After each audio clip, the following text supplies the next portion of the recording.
Biglang sumulpot ang motorsiklong ito na nagka-counterflow sa northbound lane ng Skyway sa Balintawak, Quezon City nitong linggo ng umaga. Hanggang maya-maya, sinalpok niya ang isang paparating na SUV. Sa lakas ng pagbangga, tumilapon ang rider ng motorsiklo na wala pang suot na helmet.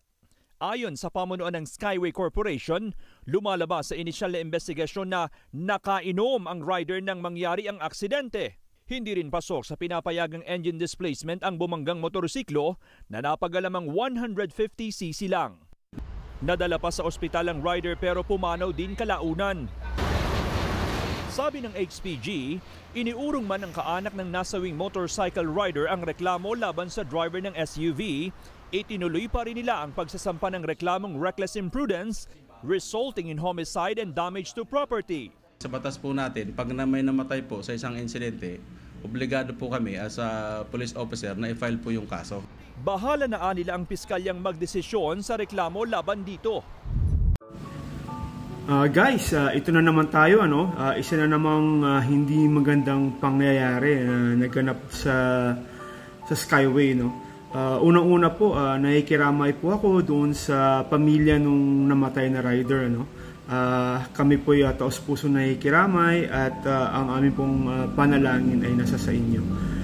Saka mawalang galang na rin po sa sasabihin ko, Hindi naman po ito pagbabastos sa inyo or sa anak ninyong namatay. Pero kasi po ang nangyayari, hindi talaga maganda eh.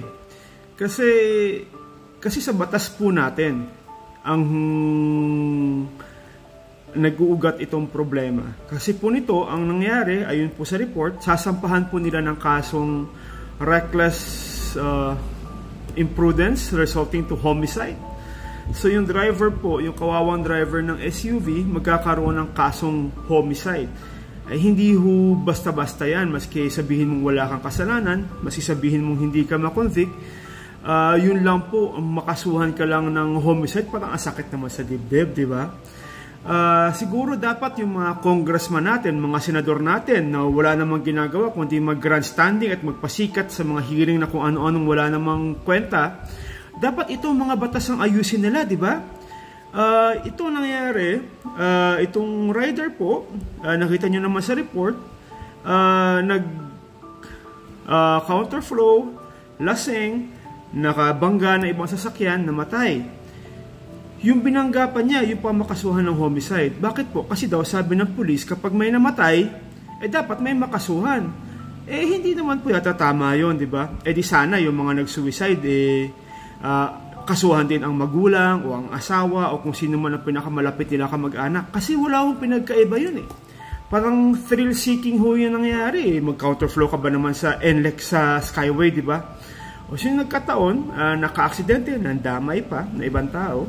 Tapos yung dinamay, yun pa yung makakasuhan, hindi naman po yata tama yun, di ba?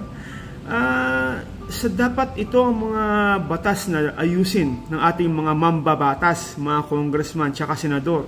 Hindi yung kung ano-anong hearing kunyari in aid of legislation, pero puro pasikat lang naman. In aid of legislation, mag-legislate sila. Ito yung mga tipong legislation na kailangan nila ayusin, di ho ba? Ano sa tingin nyo, guys?